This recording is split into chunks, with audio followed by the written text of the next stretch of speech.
हाँ जी जी सर। आज का जो विषय है हमारा कॉस्ट बेनिफिट एनालिसिस है और कॉस्ट इफेक्टिव एनालिसिस है। दो अलग अलग कॉन्सेप्ट्स है, दो मेथड है, दो टेक्निक है, दो टूल है, आप कह सकते हैं ना। Cost benefit analysis and everyone is ready. मेरी वॉइस क्लियर है? Yes sir. Yes sir. Yes sir. Camera off हो जाता आपका तो सर और बेहतर होता सर। कैमरा ऑफ कर दें? ऑन कर लेते तो बेहतर होता सर। अच्छा, देखते हैं कैमरा ऑन करके होता है कि नहीं। फेस टू फेस इंटरेक्शन हो जाता सर। ओके एक्सप्रेशन बहुत जरूरी है ना सर। ओके, तो दो चीजें हमारे पास है ना जी। दो चीजें क्या कहते हैं हमारे पास है, कॉस्ट बेनिफिट एनालिसिस और कॉस्ट इफेक्टिव एनालिसिस, है ना। तो कॉस्ट की जहां तक बात है तो कॉस्ट कल की क्लास में मैंने हल्का फुल्का बताया था कि कॉस्ट मतलब value of something is called ji, value of something is called cost, है ना। अब वो वैल्यू चाहे समय की वैल्यू हो, समय भी एक कॉस्ट है। और कॉस्ट मैंने आपको बताया कि कॉस्ट दो तरीके से कॉस्ट हो सकता है, एक मॉनेटरी टर्म्स में, एक मॉनेटरी फॉर्म में, और एक नॉन मॉनेटरी फॉर्म में, है ना। एक मॉनेटरी फॉर्म में, एक मॉनेटरी फॉर्म में, एक नॉन मॉनेटरी फॉर्म में। मॉनेटरी फॉर्म में जो कॉस्ट है दैट मीन्स की जो पैसे, डॉलर, रुपया, मनी के फॉर्म में, डॉलर के रूप में, है ना, इसके फॉर्म में जो कॉस्ट है उसको हम लोग जो है मॉनेटरी फॉर्म बोलते हैं। और जो नॉन मॉनेटरी बेनिफिट्स है, जो आपके अंदर की जो नॉलेज है, स्किल है, एप्टीट्यूड है, एटीट्यूड है, आपके अंदर की एम्पैथी, सिंपैथी, लव, अफेक्शन, ये सारी चीजें क्या है जी, ये सारी चीजें नॉन मॉनेटरी बेनिफिट्स है ना, नॉन मॉनेटरी बेनिफिट्स।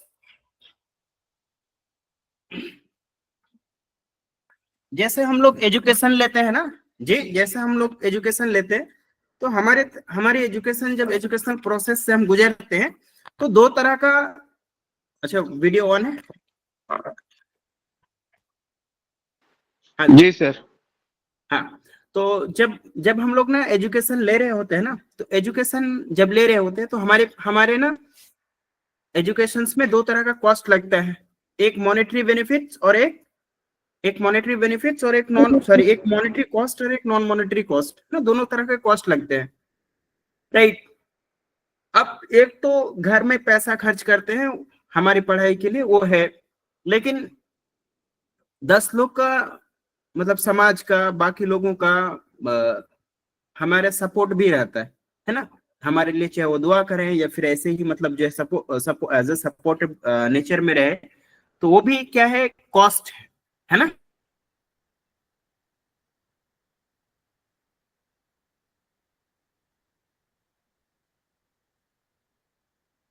फॉर्म में, अच्छा नेटवर्क ठीक है क्या, एक बार कंफर्म कर दीजिए। आवाज ब्रेक हो रही है सर। हाँ सर, थोड़ा सा आवाज ब्रेक हुई थी। इसीलिए मैं वन नहीं कर रहे थे। वीडियो ऑफ कर दिए सर। हाँ, आज थोड़ा सा नेटवर्क इशू है ना, कल से नेटवर्क इशू है, इसलिए मैं वीडियो ऑन नहीं कर रहा था ना। आजकल एक दो दिन देख लीजिए, थोड़ा सा नेटवर्क डाउन करके रखा है अभी, ठीक है। चलिए, तो cost benefit analysis and cost effective analysis. तो सबसे पहले हम कॉस्ट बेनिफिट एनालिसिस को डिस्कस कर लेते हैं, उसके बाद कॉस्ट इफेक्टिव एनालिसिस की तरफ हम लोग चलेंगे ना। यहाँ पे दो चीजें, दो टर्म है यहाँ पे, कॉस्ट और बेनिफिट्स, है ना, कॉस्ट और बेनिफिट्स, है ना। जिस तरीके से आपका कॉस्ट मॉनेटरी और नॉन मॉनेटरी फॉर्म में दोनों में हो सकता है, उस तरीके से बेनिफिट भी दोनों तरीके से हो सकते हैं, है ना।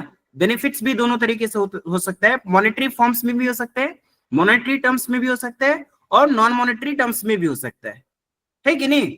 जैसे किसी भी बिजनेस में हमारा पर्पस होता है कि हम किसी पर्टिकुलर प्रोडक्ट के लिए कॉस्ट लगाए, कॉस्ट को इंक्लूड करें, और उस कॉस्ट का हम क्या चाहते हैं, उस कॉस्ट का क्या चाहते हैं, उस कॉस्ट का क्या चाहते हैं, बेनिफिट चाहते हैं, यस और नो, है ना, बेनिफिट ही चाहते हैं ना, कॉस्ट एंड बेनिफिट, है ना। कॉस्ट हम इंक्लूड करते हैं, कॉस्ट लगाते हैं, लागत लगाते हैं, और फिर हम उस पे बेनिफिट चाहते हैं। तो ये बेनिफिट, तो कॉस्ट भी हम दो तरह का कॉस्ट लगाते हैं, एक कॉस्ट मॉनेटरी फॉर्म में और दूसरी कॉस्ट नॉन मॉनेटरी टर्म्स में, तो दोनों टर्म्स में हम कॉस्ट लगाते हैं। तो बेनिफिट्स भी हमें चाहिए दोनों टर्म में, है ना, बेनिफिट्स भी हमें दोनों टर्म में चाहिए, मॉनेटरी फॉर्म्स में भी और नॉन मॉनेटरी फॉर्म्स में भी।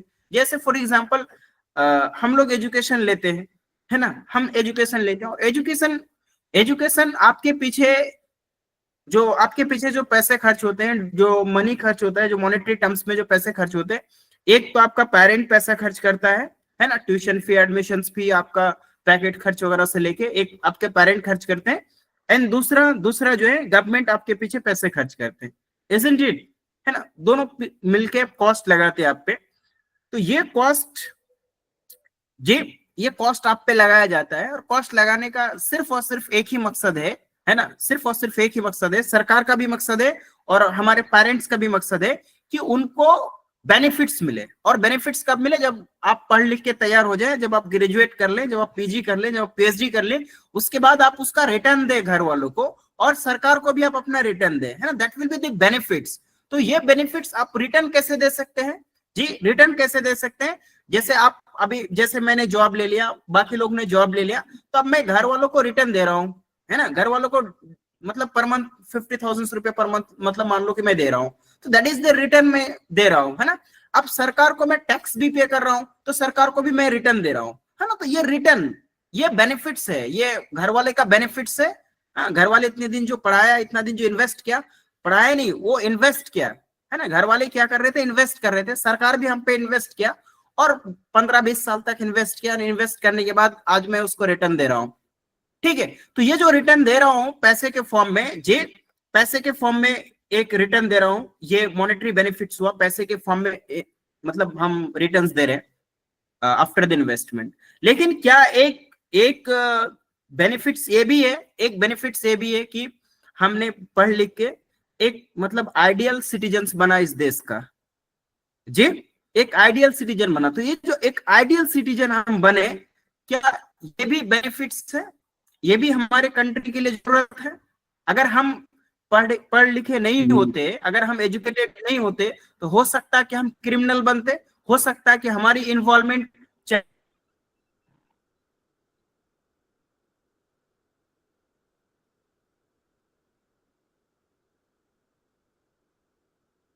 क्या कि आइडियल सिटीजन बने, हम देशभक्त बने, यस और नो जी? Yes sir. हेलो, क्या वॉइस क्लियर नहीं है? Yes sir. क्या वॉइस क्लियर नहीं है? अब ठीक है, थोड़ी देर पहले हो रहा था, बीच बीच में गड़बड़ हो जाता है। ओके, है ना। तो दैट्स व्हाई कि after the investment we are getting, मतलब जो है बेनिफिट्स इन मॉनेटरी फॉर्म और नॉन मॉनेटरी फॉर्म, है ना, दोनों फॉर्म में हमें बेनिफिट्स मिलता है ना जी, दोनों फॉर्म में। अब हमारे अंदर जो नॉलेज है जी, हमारे अंदर जो नॉलेज है वो नॉन मॉनेटरी बेनिफिट्स है, हाँ। हमारे अंदर जो स्किल है वो नॉन मॉनेटरी बेनिफिट्स है, हाँ जी। हमारी कम्युनिकेशन स्किल बेहतर हो जाएगा, वो नॉन मॉनेटरी बेनिफिट्स है। हमारी सॉफ्ट स्किल बेहतर हो जाएगा, वो नॉन मॉनेटरी बेनिफिट्स है, यस और नो। तो आफ्टर द इन्वेस्टमेंट, हाँ जी, after the investment we are expecting benefits in monetary forms and non-monetary forms, isn't it? Yes or no? Yes sir जी। तो जैसे आपके पास, जैसे घर में ना एसेट होते हैं, है ना जी, तो किसी भी एसेट को आप कभी भी किसी भी वक्त आप उसको मॉनेटरी फॉर्म में कन्वर्ट कर सकते हो, है ना। जैसे आपके पास जमीन है, तो जमीन तो ये मॉनेटरी फॉर्म में नहीं है, एक तरीके से एसेट है, ये नॉन मॉनेटरी फॉर्म में है, लेकिन आप कभी भी इसको क्या मॉनेटरी फॉर्म में कन्वर्ट कर सकते हो, यस और नो जी? जी सर, यस सर, बिल्कुल। मॉनेटरी फॉर्म में कन्वर्ट कर सकते हो। उसी तरीके से एजुकेशन में इन्वेस्ट किया गया, और स्टूडेंट्स के अंदर नॉलेज को डेवलप किया गया, स्टूडेंट्स के अंदर स्किल को डेवलप किया गया जी, नॉलेज, स्किल्स, एप्टीट्यूड, हाँ, ये सारी चीजों को स्टूडेंट्स के अंदर डेवलप किया गया। क्या ये जो एसेट है, ये जो नॉन मॉनेटरी बेनिफिट्स है जी, ये जो नॉन मॉनेटरी टर्म्स में है, क्या इसको हम मॉनेटरी फॉर्म में कन्वर्ट कर सकते हैं, यस और no? We can convert into the monetary forms, can we convert, yes और नो? नहीं कर सकते कन्वर्ट? यस कर सकते हैं ना। अभी मैं क्या कर रहा हूँ जी, अभी मैं क्या कर रहा हूँ, मॉनेटरी फॉर्म्स में कन्वर्ट कर रहे हैं ना, हाँ। हमारे अंदर नॉलेज है, स्किल है, स्पीकिंग स्किल है, हाँ, बस इसी का यूज करके मॉनेटरी फॉर्म्स में कन्वर्ट कर रहे हैं। अगर हमारे पास ये नहीं रहता तो हम स्कूल में नहीं होते, नहीं, हमारे पास नॉलेज नहीं होता तो हम पैसे नहीं कमाते होते ना। तो that is a very simple example. अगर एक इंजीनियर है जी, एक इंजीनियर है, तो इंजीनियर के पास नॉलेज है, स्किल है, एप्टीट्यूड है, उसको वो पैसे में कन्वर्ट कर रहा है। डॉक्टर के पास क्या है, डॉक्टर के पास नॉलेज है जी, डॉक्टर के पास नॉलेज है, स्किल है, उसको वो पैसे में कन्वर्ट कर रहा है। यस और नो, उसी को तो Yes, कन्वर्ट sir. कर रहा है ना, बाकी तो कोई चीज उसके पास है नहीं। हाँ, तो that's way we can say कि जो मॉनेटरी चीज है जी, जो नॉन मॉनेटरी चीज है, नॉन मॉनेटरी को भी हम मॉनेटरी बेनिफिट्स में या मॉनेटरी टर्म्स में उसको कन्वर्ट कर सकते हैं, इजंट इट? यस और नो, है ना? तो ये तो हम लोगों ने कॉस्ट और बेनिफिट का जी, कॉस्ट और बेनिफिट का थोड़ा सा हम लोग टर्म को देखें कि कॉस्ट और बेनिफिट्स क्या है ना? कॉस्ट और बेनिफिट क्या है? तो कॉस्ट भी मॉनेटरी टर्म्स और नॉन मॉनेटरी टर्म्स में हो सकते हैं, और बेनिफिट भी जी, बेनिफिट भी मॉनेटरी और नॉन मॉनेटरी टर्म्स दोनों में हो सकते हैं। ठीक है, अब किसी भी सिस्टम के अंदर अब आ जाते हैं हम लोग कॉस्ट बेनिफिट एनालिसिस का, है ना जी? कॉस्ट बेनिफिट एनालिसिस, एक तरफ कॉस्ट है और दूसरी तरफ क्या है, बेनिफिट, और इसका एनालिसिस करना। हाँ, सिंपली देख, यहाँ पे देख सकते हैं जी, ये कॉस्ट है, हाँ, मतलब ये कॉस्ट है और ये बेनिफिट्स है मॉनेटरी टर्म्स में। अब किसी भी ऑर्गेनाइजेशन के अंदर या किसी मैन्युफैक्चरिंग कंपनी के अंदर या एजुकेशन सिस्टम के अंदर आप कोई प्रोडक्ट को परचेज कर रहे हैं या कोई प्रोग्राम को स्टार्ट कर रहे हैं, है ना, किसी भी चीज को आप स्टार्ट कर रहे हैं। अब या सिंपली आप सोच के देखिए कि अगर आप मोबाइल खरीद रहे हैं जी, एक मोबाइल खरीद रहे हैं जी, मोबाइल देखे कि नहीं देखे आप लोग? यस और नो जी? मोबाइल जी, मोबाइल को खरीदने के लिए जी, मोबाइल आप खरीदेंगे, परचेज करेंगे, तो इस मोबाइल का कुछ ना कुछ कॉस्ट होगा।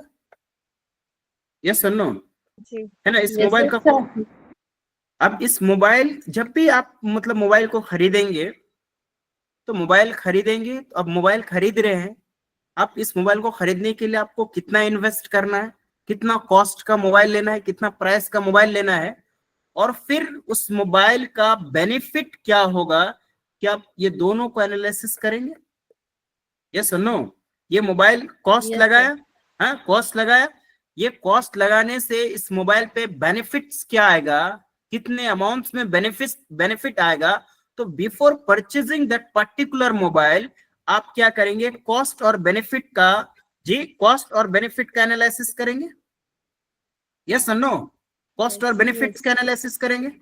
यू विल हैव अ, हाँ, you will have a lots of opportunity and options कि आप कौन सा मोबाइल लेंगे, है ना? हाँ, अलग अलग कॉस्ट का, अलग अलग रेंज का, अलग अलग कंपनी का बहुत सारी मोबाइल है। हाँ, आपको इन्वेस्ट कितना करना है? 20,000 का अगर मोबाइल लेंगे तो आप 20,000 का मोबाइल को 20,000 की मोबाइल लेंगे, अब 20,000 से आपकी बेनिफिट्स क्या क्या होगा, इनके साथ आप कंपैरिजन करेंगे, इनके साथ आप एनालिसिस करेंगे कि अगर मैं 20,000 मोबाइल लेने में अगर इन्वेस्ट कर रहा हूं तो मेरी बेनिफिट्स क्या है। Yes no? अगर मतलब इकोनॉमिक टर्म्स में देखें, हाँ, अगर आपकी इकोनॉमी, अगर आप एक मतलब इकोनॉमिक टर्म्स में अगर कैलकुलेट करना चाहें और मतलब एक बेहतर मैनेजमेंट अगर आपके अंदर है, तो आप कोई भी एक मचीस भी खरीदेंगे तो उसका कॉस्ट हम 1 रुपया लगा रहे हैं, लेकिन उससे बेनिफिट्स हमको क्या होगा, ये दोनों चीजों का कंपेयर करेंगे आप, हाँ, दोनों चीजों का एनालिसिस करेंगे। अगर आप किसी को 20 मिनट्स दे रहे हैं, समय दे रहे हैं, तो 20 मिनट्स देने से मेरा बेनिफिट्स क्या होगा, मेरी आउटकम्स क्या आएगा, आप कैलकुलेट करेंगे। अगर आप एक बेहतरीन मैनेजमेंट है, इकोनॉमिक टर्म्स में इनको आप एनालिसिस करेंगे, है ना, विदाउट द बेनिफिट्स, है ना, विदाउट बेनिफिट्स। हाँ, कोई भी जो पर्पसफुल आदमी होता है, जो मतलब ओरिएंटेड आदमी होता है, कैरियर ओरिएंटेड आदमी होती है, या पर्पसफुल आदमी होता है, वो single seconds without benefit spend नहीं करता है ना। मतलब अगर किसी को आप 20 मिनट्स दे रहे हैं ना, वी आर गिविंग 20 मिनट्स किसी को दे रहे हैं, देन दैट मींस क्या, हम इन्वेस्ट कर रहे हैं 20 मिनट्स। तो जब आप किसी को 20 मिनट्स इन्वेस्ट कर रहे हैं, 20 मिनट्स इन्वेस्ट करें, तो we must calculate the benefits कि ये 20 मिनट्स अगर हम इनको देंगे तो हमें बेनिफिट्स क्या मिलेगा। यस और नो?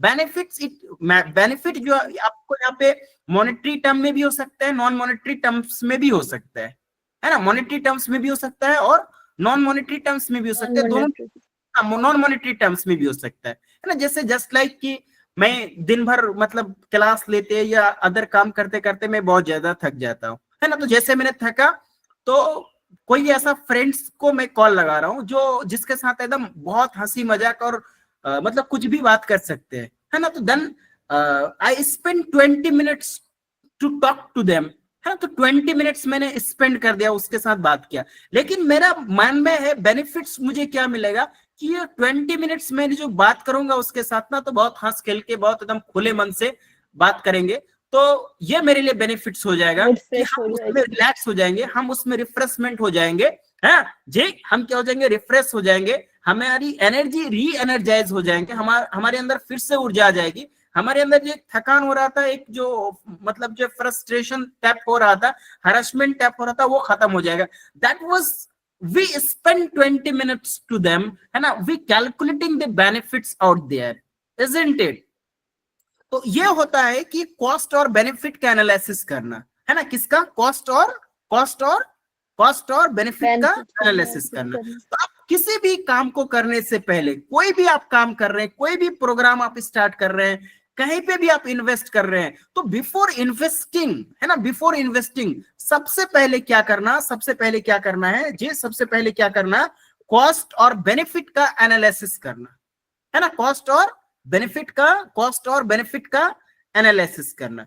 और कॉस्ट और बेनिफिट का एनालिसिस करके आपको लगता है कि यहाँ पे पॉजिटिव आउटकम आपको आ रहा है, आपको बेनिफिट हो रहा है, आपने इन्वेस्ट कम किया लेकिन मैक्सिमम आपको प्रॉफिट हो रहा है, that means you can continue this मतलब प्रोग्राम, you can continue, या you can purchase that particular products, you can purchase that particular item, and then फिर you can make decisions about it, isn't it? तो that's why ये जो tool है ना, cost benefit analysis, एक decision making tool है जी। Cost benefit analysis क्या है, एक तरीके से डिसीजन मेकिंग टूल है। बात समझ रहे हैं? Hello, yes sir. है ना जी। तो ये डिसीजन मेकिंग टूल है। हाँ, तो ये तो हम सबको करना चाहिए कि कहीं पे भी आप इन्वेस्ट कर रहे हैं, चाहे आप पैसे की इन्वेस्ट कर रहे हैं, चाहे आप समय का इन्वेस्टमेंट कर रहे हैं, चाहे किसी और अन्य चीजों की अगर इन्वेस्टमेंट कर रहे हैं, तो इन्वेस्टमेंट के साथ साथ उसका बेनिफिट्स क्या है आप उसको कैलकुलेट कीजिए। अगर आपको लगता है कि वहां पे मेरी कोई बेनिफिट्स नहीं है, then can not do that. हाँ, अब बेनिफिट्स मॉनेटरी फॉर्म्स में भी हो सकता है और नॉन मॉनेटरी फॉर्म्स में हो सकता है, लेकिन बेनिफिट होना जरूरी है, चाहे वो किसी भी टर्म में हो, है ना। जैसे मैंने अभी आपको एक एग्जांपल देके दिखाया कि वो मेरा बेनिफिट्स, नॉन मॉनेटरी बेनिफिट्स हो रहा है, लेकिन बेनिफिट्स हो रहा है जो मैंने 20 मिनट्स बात करने की बात किया था, नहीं जी। अगर जैसे फॉर एग्जांपल अभी हम अभी इस तरीके से हम क्लास ले रहे हैं ना, हमें जरूरी है कि एक स्मार्ट बोर्ड लूं और स्मार्ट बोर्ड में फिर कैमरा सब सारी चीजें मैं सेटअप करूं, पूरा एक स्टूडियो सेटअप करूं, और उसके जरिए क्लास दूं। तो ये चीज मैं ज्ञान एकेडमी में इंक्लूड करने से पहले हम एक कॉस्ट बेनिफिट एनालिसिस करेंगे कि अगर मैं इतना इन्वेस्ट कर रहा हूं, कम से कम 4 लाख रुपया इन्वेस्ट कर रहा हूं एक स्टूडियो सेटअप करने के लिए, क्लास लेने के लिए, तो मेरा बेनिफिट्स क्या आएगा, है ना, फ्यूचर आउटकम मेरे पास कितना आएगा। तो ये जो फ्यूचर आउटकम है, इसको दोनों तरीके से हम इसको मेजर कर सकते हैं, दोनों तरीके से इसको माप सकते हैं, मॉनेटरी फॉर्म्स में भी, नॉन मॉनेटरी फॉर्म्स में भी। हाँ जी, तो हम इसको इस तरीके से कैलकुलेट करेंगे कि अगर हमारे पास एक स्टूडियो हो जाएगा जी, एक अगर स्टूडियो हो जाएगा, एक पूरा सेटअप हो जाएगा क्लास का, तो फिर that will be the very attractive मतलब क्लासरूम हो जाएंगे। और फिर हम रेगुलर यूट्यूब में क्लास ले सकते हैं जो बहुत अट्रैक्टिव होते हैं, हम एनिमेशंस के साथ बच्चों को मतलब पढ़ा सकते हैं, हाँ, और लोगों को उसमें इन्वॉल्व कर सकते हैं। जैसे आजकल जो मतलब सो कॉल्ड जो बड़ी बड़ी इंस्टीट्यूट है, हाँ, हमारे देश में, उसके पास इस तरह की चीजें हैं, तो हम वहां तक पहुंच सकते हैं। तो हमारे पास भी 1000 स्टूडेंट से ज्यादा एडमिशन होएगा, हाँ, तो हजार स्टूडेंट्स एडमिशन होगा, तो 1000 स्टूडेंट्स का मुझे फी कितना आएगा, तो फी में फिर इतना मुझे बेनिफिट्स हो रहा है, तो देन फिर वी कैन मतलब जो है take a very strong decisions कि हमें सेटअप करना है। अब नहीं, तो जब भी किसी भी चीज को, हेलो जी, जब भी किसी भी चीज में आपको इन्वेस्ट करना है, जब भी आपको किसी चीज पे इन्वेस्ट करना है, तो आप उसका कॉस्ट और बेनिफिट का एनालिसिस करेंगे, इजंट इट? यस सर, बस जी, यस सर। हाँ जी प्लीज। Yes sir.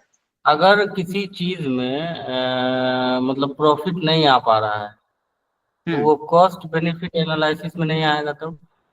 नहीं मतलब वो तो आएगा ही, वो तो प्रोसेस से आपको आपको पता कैसे चला है ना जी, आपको पता चलेगा उसी से ना कि कॉस्ट और बेनिफिट का आप एनालिसिस कर रहे हैं। हाँ, कि कॉस्ट आप लगा रहे हैं, इतना हम इन्वेस्ट करेंगे तो उसमें बेनिफिट्स क्या आएगा, तो आपको लग रहा है कि नहीं इसमें ज्यादा बेनिफिट्स नहीं आएगा, तो you will take a decision कि आपको ये प्रोडक्ट्स नहीं खरीद रहे हैं, राइट। हाँ, तो दैट इज अ मतलब प्रोसेस, ये एक अप्रोच है, एक मेथड है, एक टूल्स है डिसीजन मेकिंग का, है ना जी। एक टूल्स है किसका, डिसीजन मेकिंग टूल है ये, कि आपको वो प्रोडक्ट खरीदना चाहिए कि नहीं खरीदना चाहिए। हाँ, वो कोई पर्टिकुलर चीज स्टार्ट करना चाहिए या नहीं करनी चाहिए, ठीक है। तो ये कॉस्ट बेनिफिट एनालिसिस से आपको पता चलेगा, इजंट इट? हाँ जी। Yes sir. हाँ, अब देखिए दो चीजें हैं, एक कॉस्ट बेनिफिट एनालिसिस और कॉस्ट कॉस्ट इफेक्टिव एनालिसिस, है ना। कॉस्ट बेनिफिट एनालिसिस और कॉस्ट कॉस्ट इफेक्टिव एनालिसिस, है ना। कॉस्ट बेनिफिट एनालिसिस में जी, कॉस्ट बेनिफिट एनालिसिस में कॉस्ट आप चाहे मॉनेटरी फॉर्म में लगाइए या नॉन मॉनेटरी फॉर्म में लगाइए, लेकिन बेनिफिट का एनालिसिस सिर्फ और सिर्फ हम किस टर्म में करेंगे, सिर्फ और सिर्फ किस टर्म में करेंगे जी, सिर्फ और सिर्फ मॉनेटरी टर्म्स, मॉनिटरी में। सिर्फ और सिर्फ। यहाँ पे जो हम बेनिफिट्स का कैलकुलेट करेंगे, यहाँ पे जो हम बेनिफिट्स का कैलकुलेट करेंगे तो सिर्फ और सिर्फ हम मॉनेटरी टर्म्स में ही कैलकुलेट करेंगे। अगर हम किसी को 20 मिनट स्पेंड कर रहे हैं, 20 मिनट्स दे रहे हैं, तो मैं सोचूंगा अच्छा इससे मुझे 20 मिनट्स में मुझे पैसा कितना मिलेगा। हाँ, जैसे मैं अभी 1 घंटे की क्लास दूंगा तो मैं कैलकुलेट करूंगा कि 1 घंटा देने से मुझे कितना पैसा आएगा। हाँ, डायरेक्ट हम पैसे के साथ इसको कैलकुलेट करेंगे, इस बेनिफिट्स को। ये मेरी इन्वेस्टमेंट है, ये मेरी इन्वेस्टमेंट है, और इस इन्वेस्टमेंट का हम डायरेक्ट पैसे के रूप में, डॉलर के रूप में, मनी के रूप में, मॉनेटरी टर्म्स में हमें कितनी बेनिफिट आ रहा है, इनका कैलकुलेशन करेंगे। तो जब कॉस्ट का मॉनेटरी टर्म्स में बेनिफिट का कैलकुलेशन करेंगे तब इसको हम लोग क्या बोलेंगे, तब इसको हम लोग क्या बोलेंगे, तब इसको क्या बोलेंगे जी, कॉस्ट बेनिफिट एनालिसिस, है ना जी। कॉस्ट बेनिफिट एनालिसिस, जैसे for example take an example like that कि आप कंपनी में देखते होंगे कि कुछ कुछ लोग इनिशिएटिव लेते रहते हैं ना, कुछ कुछ अलग अलग चीजें करते रहते हैं। अब कोई एक कंपनी है, उन्होंने सोचा कि जी हमारी कंपनी में एसी नहीं था, तो उस कंपनी में हम एसी लगा देते हैं। हाँ, मतलब बहुत सारे एम्प्लॉय काम करते हैं, एसी लगा देते हैं, पिक ड्रॉप का सर्विस भी हम प्रोवाइड कर देते हैं, और ब्रेक में 1-2 घंटे में, 3 घंटे में उसको हम चाय कॉफी भी हमारे एम्प्लॉय को देते हैं। अगर मैं ये 3 इनिशिएटिव अगर स्टार्ट करता हूं, ये 3 इनिशिएटिव स्टार्ट लेते हैं, मतलब हमारी कंपनी में एक एम्प्लॉय के लिए एसी लगा देते हैं, पिक एंड ड्रॉप का सर्विस स्टार्ट कर देते हैं, और फिर बीच बीच में उसको चाय और कॉफी और स्नैक्स वगैरह जी हम प्रोवाइड कर रहे हैं। तो ये जो चाय कॉफी स्नैक और साथ में जो मतलब ठंडी ठंडी हवा मिलेगा, तो ये मेरे कंपनी में स्टार्ट करने के लिए हमें कॉस्ट मतलब इन्वेस्ट करना पड़ेगा, कॉस्ट लगेगा, यस और नो जी। Yes sir. अब ये मैं इन्वेस्ट करूं या नहीं करूं, हाँ, मैं मतलब हमारी जो एम्प्लॉय है, हमारी एम्प्लॉय को ठंडी ठंडी हवा खिलाऊं या नहीं खिलाऊं, उसको पिक एंड ड्रॉप का सर्विस प्रोवाइड करूं या नहीं करूं, उसको स्नैक्स के साथ चाय सर्व करूं या नहीं करूं, ये हमें अपने कंपनी में इंक्लूड करने से पहले हमें कॉस्ट बेनिफिट का एनालिसिस करना पड़ेगा, है ना। अब ये बेनिफिट एनालिसिस हम किस में करेंगे, बेनिफिट का एनालिसिस किस में करेंगे जी, बेनिफिट का एनालिसिस किस में करेंगे, बेनिफिट का एनालिसिस किस में करेंगे, डायरेक्ट का डायरेक्ट किस में, मॉनेटरी टर्म में, डायरेक्ट का डायरेक्ट पैसे के रूप में, कि अगर मैं एसी लगा रहा हूं या स्नैक और चाय पिला रहा हूं, खिला रहा हूं, और पिक एंड ड्रॉप का सर्विस दे रहा हूं, तो हमको पैसे के रूप में 1 महीने में कितना बेनिफिट्स हो जाएगा। हाँ, तो हम क्या करेंगे, इसको कैलकुलेट करेंगे कि अगर एसी लग गया, इसका मतलब है कि हमारी जितने भी एम्प्लॉय होंगे अब वो गर्मी से परेशान नहीं होंगे। अब गर्मी से जब परेशान नहीं होंगे, पूरा कूल रहेगा, तो ये काम करने में इसको बाधित नहीं आएगा, एकदम इनके अंदर की जो प्रोडक्टिविटी है ना, वो प्रोडक्टिविटी इंक्रीज हो जाएगा। जैसे अगर वो पर डे मतलब जब पंखा लगा रहता था गर्मी में, अगर वो पर डे 20 फाइल को क्लियर करता था, हाँ, अब जब हम एसी लगा देंगे जी, जब हम एसी लगा देंगे तो वो कम से कम 1 दिन में 30 फाइल्स क्लियर करेंगे, है ना, 10 फाइल्स ज्यादा क्लियर करेंगे, क्योंकि अब वो एक मतलब कूल वाली माहौल में रहेगा, एकदम ठंडे ठंडे हवा खाएंगे अब वो है। और बीच बीच में उसको हम स्नैक्स या चाय कॉफी ऑफर करेंगे।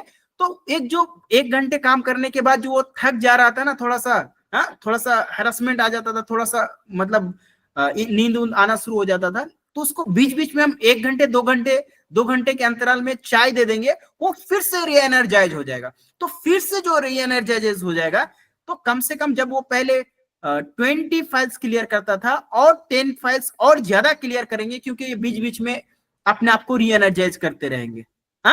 और एक है पिक ड्रॉप का सेवा। जब एम्प्लॉय खुद से आते हैं घर से, तो बहुत तरह का होता है कि हाँ बस में लेट हो गया, कोई ट्रेन में आता है तो ट्रेन लेट हो गया, कोई बाइक में आता है तो बाइक पंक्चर हो गई, तो बहुत तरह की समस्या होता है।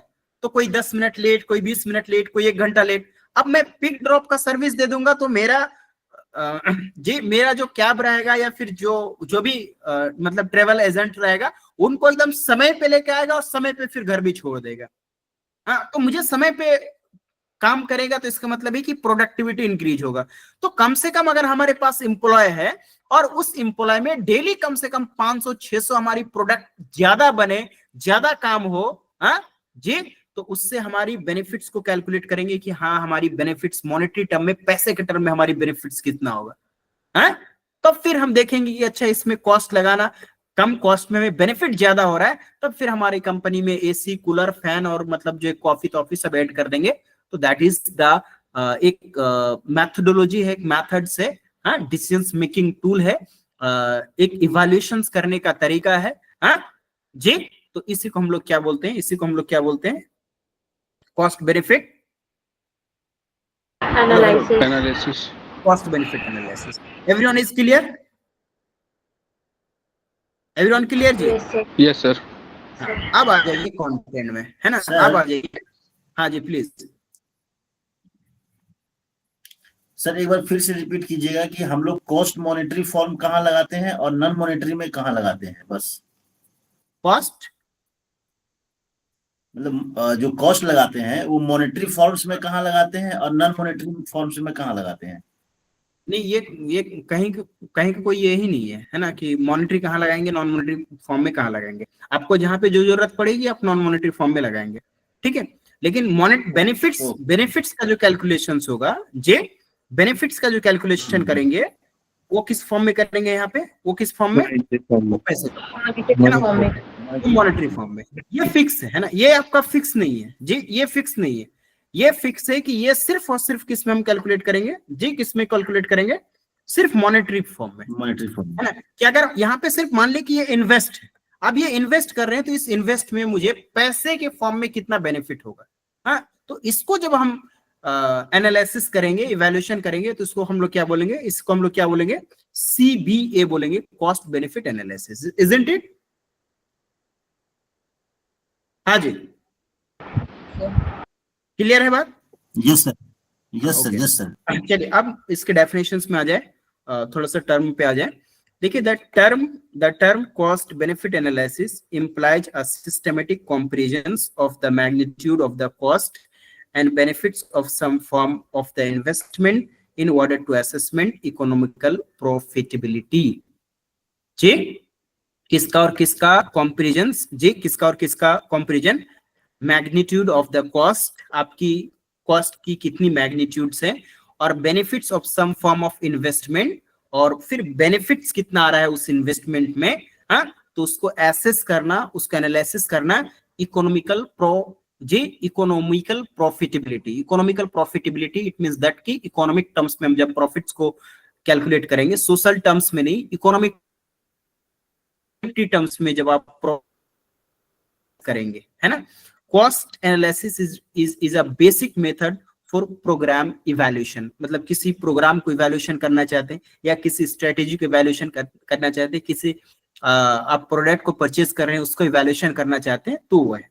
It is a decision making tool, है ना। एक्चुअली क्या है सीबीए, क्या है सीबीए क्या है, कॉस्ट बेनिफिट एनालिसिस क्या है, एक डिसीजन मेकिंग टूल है कि कोई प्रोग्राम आपको स्टार्ट करनी चाहिए कि नहीं चाहिए, कोई प्रोडक्ट आपको परचेज करनी चाहिए कि नहीं चाहिए। तो आप जब कॉस्ट बेनिफिट एनालिसिस करते हैं तो वहां से आपको एक फिगर आउट होता है जी, एक आपको विजुअलाइजेशन होता है कि हाँ इस प्रोडक्ट को हमें परचेज कर लेनी चाहिए, हाँ ये इनिशिएटिव हमारी कंपनी में स्टार्ट करनी चाहिए। That's why it is a decisions making जी, it is a decisions making tool, है ना। It is a measurement of monetary terms, मतलब इसकी जो बेनिफिट्स है, हाँ बेनिफिट्स विल बी मेजर्ड, है ना, benefits will be measured in monetary terms, है ना, पैसे के रूप में। It involves measurement of the resource input to the system and understanding the nature of the work and the labor time needed to carry out that work, है ना। यहाँ पे जो हम मेजरमेंट करेंगे, इनपुट हम कितना कर रहे हैं सिस्टम का, इनपुट कितना कर रहे हैं, अब देन फिर उस इनपुट में आउटपुट कितना आएगा, तो उसका हम क्या करेंगे, मेजरमेंट्स करेंगे। कॉस्ट बेनिफिट एनालिसिस या systematic approach to estimate strength and weakness of alternative that satisfy transaction activities or functional requirements of our businesses। एक तरीके से कॉस्ट बेनिफिट एनालिसिस क्या है, एक सिस्टमेटिक अप्रोच है एस्टिमेट करने का। किसका एस्टिमेट करने का, कि स्ट्रेंथ कितनी है और वीकनेस क्या है दो अल्टरनेटिव्स के बीच ऑल्सो, है ना। अगर मतलब आपके पास दो अपॉर्चुनिटी है, अगर आपके पास एक मोबाइल है 20,000 का जी, एक मोबाइल है 20,000 का और एक मोबाइल है 30,000 का, अब ये दो अल्टरनेटिव्स के बीच आपके लिए बेस्ट पॉसिबल कौन सा होगा, आपके लिए बेहतर कौन सा होगा, ये दोनों में आप एसेस करके कंपैरिजन करके जी आप दोनों में से एक को चूज कर सकते हैं, ले सकते हैं जी। तो आप देखेंगे आपको रिक्वायरमेंट्स क्या है जी, आपको रिक्वायरमेंट्स क्या है, तो आपका रिक्वायरमेंट्स क्या है, सिर्फ जी अगर आपकी रिक्वायरमेंट सिर्फ है रील्स देखना, जी सिर्फ रील्स देखना और यूट्यूब देखना और फोन कॉल्स करना जी, बस इतनी अगर आपकी रिक्वायरमेंट्स है, फेसबुक वगैरह सोशल मीडिया चलाना, बस इतनी रिक्वायरमेंट्स है, तो उसके लिए तो आप 10,000 का भी मोबाइल ले लीजिए फिर भी चलेगा, यस और नो जी। उसके लिए आपको 50,000 का मोबाइल लेने की कोई जरूरत नहीं है, नहीं लेकिन अगर आपकी रिक्वायरमेंट्स है कि उसमें आपको कुछ ऑनलाइन काम करना है, उसमें आपको ऑनलाइन क्लासेस लेना है, उसमें आपको गेम भी खेलना है, उसमें आपको मतलब आप बिजनेस कर रहे हैं, उसमें आपको बेनिफिट्स है ना, देन फिर क्या करेंगे आप, आपके लिए बेस्ट से बेस्ट कौन सा मोबाइल हो सकता है या बेस्ट से बेस्ट लैपटॉप कौन सा हो सकता है ना, अगर लैपटॉप आप परचेज करने के लिए जाएंगे, नहीं जी, तो बेस्ट आपके लिए बेनिफिट्स कितना, तो यू कैन मतलब जो है इसमें स्ट्रेंथ एंड वीकनेस दो अल्टरनेटिव्स के बीच यू कैन जस्टिफाई इट, है ना, यहाँ पे आप डिसीजन मेकिंग कर सकते हैं। क्लियर है एवरीवन प्लीज? Yes sir. जी sir. Okay, so cost benefit analysis is a systematic approach to estimate strength and weakness of alternative that satisfy transaction activities or functional requirements of your business, है ना। आपकी functional requirements क्या है अपने business का या आपकी activity का, ये आपको ये करके देगा ना। Cost benefit analysis done to determine how well or how poorly a planned action is turned out, है ना। कोई भी आप मतलब जो एक्शन करते हैं तो वो कितना टर्न आउट करेगा, कितना बेहतर होगा, ये भी आपको कॉस्ट बेनिफिट एनालिसिस के जरिए पता चल जाएगा। तो ये जो CBA है जी, क्या है, कॉस्ट बेनिफिट एनालिसिस। हम पहले इन्वेस्ट करेंगे और इस इन्वेस्ट का बेनिफिट का जो हम एनालिसिस करेंगे, बेनिफिट का एनालिसिस किस टर्म में करेंगे जी, बेनिफिट का एनालिसिस किस टर्म में करेंगे, मॉनेटरी, है ना। हाँ ओके, अब आ जाते हैं हम लोग कॉस्ट इफेक्टिव एनालिसिस, ठीक है जी। अब आ जाते हैं हम लोग इसमें cost effective analysis. Cost effective analysis, अब देखिए जब भी हम लोग मतलब कोई प्रोग्राम स्टार्ट करते हैं, कोई प्रोडक्ट खरीदते हैं, तो हम तो एक देखते हैं कि हमें पैसे के रूप में कितनी बेनिफिट होगा, ठीक है। अब एक हम नेचुरल यूनिट्स में भी उसको देखते हैं, है ना जी, नेचुरल यूनिट्स में भी हम उसको मेजर करते हैं। एक हम नॉन मॉनेटरी फॉर्म्स में भी उसको मेजर करते हैं कि अगर हम ये चीज स्टार्ट कर दें, जैसे ये कोई कंपनी है जी, कोई कंपनी है, अब वो कंपनी जहाँ पे AC नहीं है और अभी गर्मी बहुत ज्यादा है, तो मतलब AC अपने मतलब एवरी रूम में AC लगाना चाह रहा है वो, तो हम नेचुरल इसमें भी हमको यहाँ पे भी हमको क्या लगाना पड़ रहा है, यहाँ पे भी हमको कॉस्ट लगाना पड़ रहा है, यहाँ पे भी इन्वेस्ट करना पड़ रहा है, यस और नो जी। लेकिन हम अब एसी लगाए कि नहीं लगाए, हम इसका नेचुरल यूनिट्स में एनालिसिस करेंगे, नेचुरल यूनिट्स में। हाँ, नेचुरल यूनिट्स कहने का मतलब है कि अगर हम एसी लगाते हैं तो हमारा जितने भी एम्प्लॉय होंगे उसका हेल्थ बेहतर रहेगा, है ना, इन टर्म्स ऑफ हेल्थ, है ना, उसकी हेल्थ सही रहेंगे, उसकी मूड सही रहेगा, हाँ जी। तो दैट्स वाई उनकी हेल्थ सही रहे, उसको किसी तरह का बीमारी ना हो, लू ना लगे, हाँ, हमेशा इसी में रहे। तो दैट्स वाई कि आप इन टर्म्स में आप उसको क्या कर रहे हैं, यहाँ पे इन्वेस्ट कर रहे हैं और उसकी बेनिफिट्स का कंपैरिजन कर रहे हैं कि हमें इसको करने से हमें बेनिफिट्स क्या होगा जी। तो ये जो बेनिफिट्स का आपने एनालिसिस किया यहाँ पे, ये जो बेनिफिट्स है आपका, ये जो मतलब रिटर्न्स है, जो आउटकम है, ये मॉनेटरी टर्म्स में या नॉन मॉनेटरी टर्म्स में जी? Non monetary terms, monetary terms में, नॉन मॉनेटरी टर्म्स है ना, नॉन मॉनेटरी टर्म्स में, राइट। आप एक एजुकेशन सिस्टम के अंदर अगर आ जाए, एजुकेशन सिस्टम के अंदर, तो एजुकेशन सिस्टम में आपने मिड डे मील योजना सुना होगा, कभी आपने सुना होगा? Yes sir. Mid day meal खिलाने के लिए बच्चों को, हाँ, मिड डे मील खिलाने के लिए बच्चों को करोड़ों रुपया खर्च करना पड़ता है, ये सुनो जी, करोड़ों रुपया खर्च करना पड़ता है उसको, है ना। अब इस मिड डे मील, हाँ, ये मिड डे मील जो प्रोग्राम है या मिड डे मील जो स्कीम है, इस स्कीम को चलाने के लिए करोड़ रुपया सरकार जो है खर्च करता है। लेकिन इसका बेनिफिट्स क्या आप एनालिसिस कर सकते हो कि अगर हम मिड डे मील बच्चों को देते हैं, क्योंकि सरकारी स्कूल में निहायत गरीब घर के बच्चे आते हैं, हाँ, जिसके घर में खाने वाना नहीं है, तो कम से कम जी ये मिड डे मील स्टार्ट करने से क्या होगा कि बच्चों का जो एनरोलमेंट है, हाँ जी, ग्रॉस एनरोलमेंट रेशियो है, ग्रॉस एनरोलमेंट रेशियो में इंक्रीज हो जाएगा, है ना। दूसरा क्या होगा कि जो बच्चों का रिटेंशन है जी, बच्चों का जो रिटेंशन है, वो रिटेंशन भी क्या करेगा, इंक्रीज होगा, है ना। बच्चे रिटेन करेंगे स्कूल में। हाँ, अगर मिड डे मील नहीं होता था तो बच्चे मतलब खाने के बहाने से, कुछ के बहाने से टिफिन में घर जाते थे, हाँ, लंच के टाइम में घर जाते थे, फिर घर से वो वापस आते ही नहीं थे, हाँ, घर में दूसरी काम में इन्वॉल्व हो गया, कुछ हो गया, तो वो, तो अगर मिड डे मील मैं बच्चों को दे रहा हूँ तो बच्चे टिफिन के वक्त जो है घर नहीं जाएंगे, वो स्कूल में ही रहेंगे, वहीं पे खा लेंगे। तो दैट मीन्स कि हमारी जो एक रिटेंशन है ना, रिटेंशन की जो पॉलिसी है, रिटेंशन भी क्या होगा, इंक्रीमेंट होगा, है कि नहीं। ये भी एक बेनिफिट है।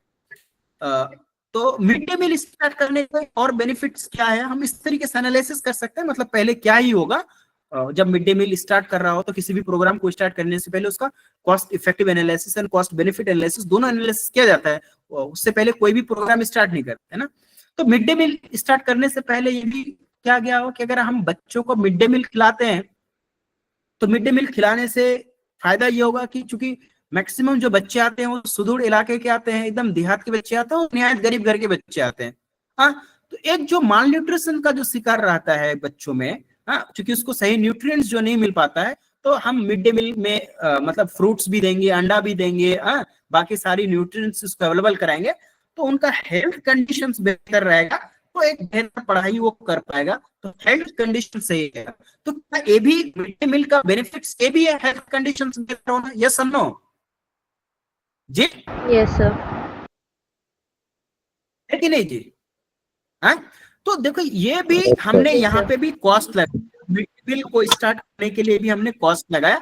लेकिन इस बार हमने जो बेनिफिट्स का एनालिसिस किया, इस बार जो हमने बेनिफिट्स का एनालिसिस नेचुरल यूनिट्स में किए हमने, है ना। हमने नॉन मॉनेटरी बेनिफिट्स में एनालिसिस किया। किसमें जी? क्या ये सारे के सारे नॉन मॉनेटरी बेनिफिट्स है ना, यस और नो जी है ना? ये सारे के सारे नॉन मॉनेटरी बेनिफिट्स है, यस और नो बोलिए जी। हाँ, यस सारे के सारे नॉन मॉनेटरी बेनिफिट्स है। यस तो ये सारे के सारे क्या नॉन मॉनेटरी, हाँ, ये सारे के सारे नॉन मॉनेटरी बेनिफिट्स है।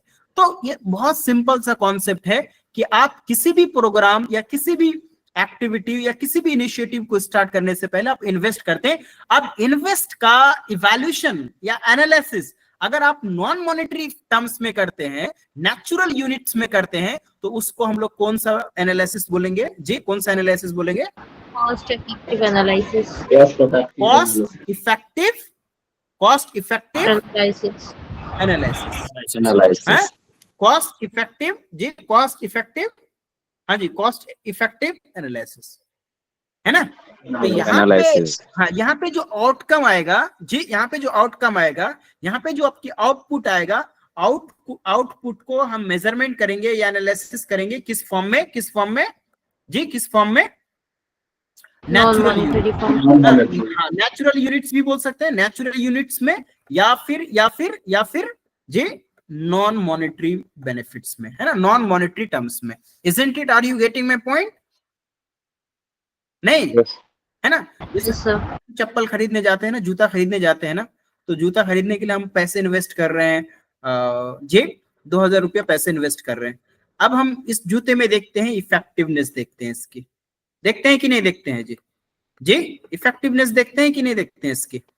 नहीं, हाँ, ड्यूरेबल कितना है, उसमें ड्यूरेबिलिटी कितनी है, कितना दिन जाएगा, इसकी कलर तो नहीं चला जाएगा, ये कंफर्टेबल है कि नहीं है जी, ये इसकी लाइट मतलब वेट है कि नहीं है जी, हाँ, ये पहनने में कंफर्टेबल है कि नहीं। तो इस तरह की इफेक्टिवनेस का हम एनालिसिस करते हैं, उसके बाद हम तो खरीदते हैं। बोलिए ना जी, अरे बोलिए नहीं आप लोग जी सर। हाँ जी, बात सब चल रही है क्या जी? No sir. Yes sir. बात समझ में आ रही है? तो बात समझ में आ रही है कि नहीं आ रही है? Yes sir. क्लियर है ना? हाँ, that is what exactly the cost effective analysis.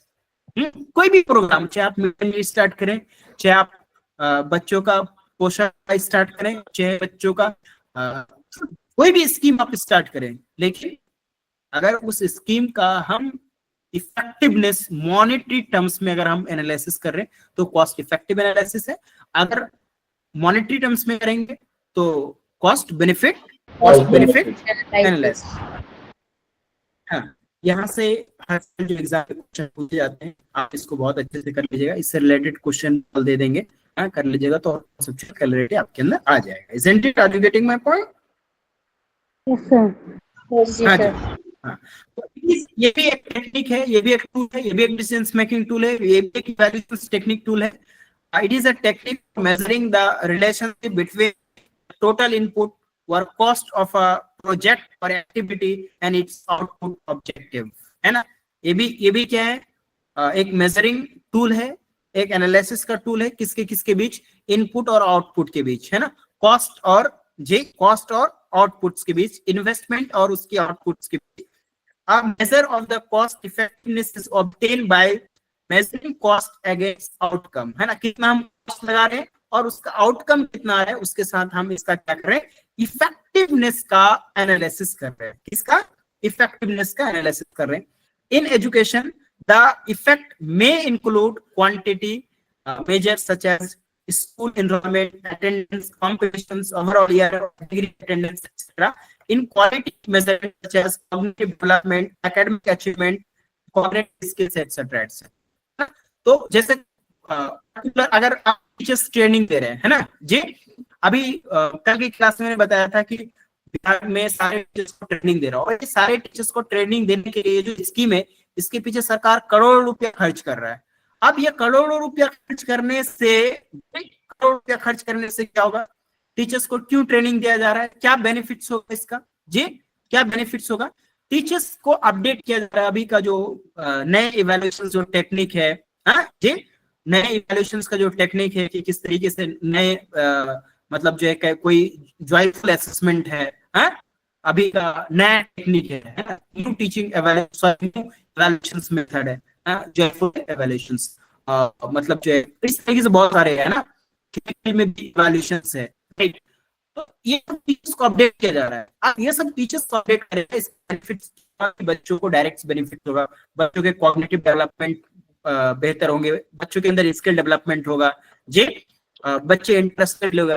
तो दैट वाइज की लाखों करोड़ रुपया खर्च कर रहा है किसके लिए? ये सारी बेनिफिट्स के लिए, ये सारी आउटकम्स के लिए नहीं। तो जब आप इसका नॉन मॉनेटरी टर्म्स में इसका एनालिसिस करेंगे तो इसको हम लोग क्या बोलेंगे? हाँ, Cost effective analysis.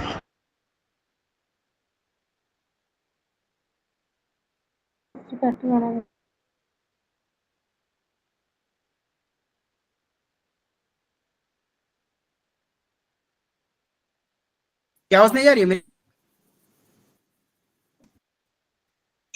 नहीं आ रही। हेलो,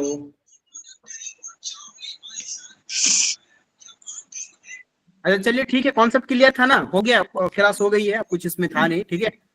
अब कल हम लोग मिलते हैं, ठीक है। Okay, sir. Okay, Okay, sir. Good night everyone, you can leave now, है ना? Okay, हो ही sir. गया Good luck, sir. जो बात है कॉन्सेप्ट। हाँ जी, कॉन्सेप्ट क्लियर हो गया था ना, कोई दिक्कत तो नहीं था ना? Sir, concept clear है। अभी हम दोनों के बीच में है। हेलो सर, मेरी आवाज आ रही है? हम लोगों के बीच में हाँ, विद्यांचल जी प्लीज। हैं।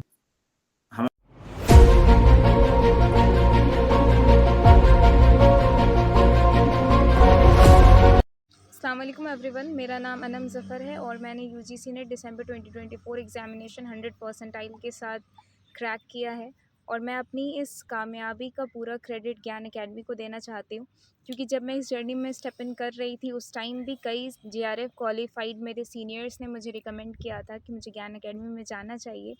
एंड इंडीड ज्ञान एकेडमी ने जो मुझ पे मेहनत की थी उसका रिज़ल्ट मुझे आज दिखा है।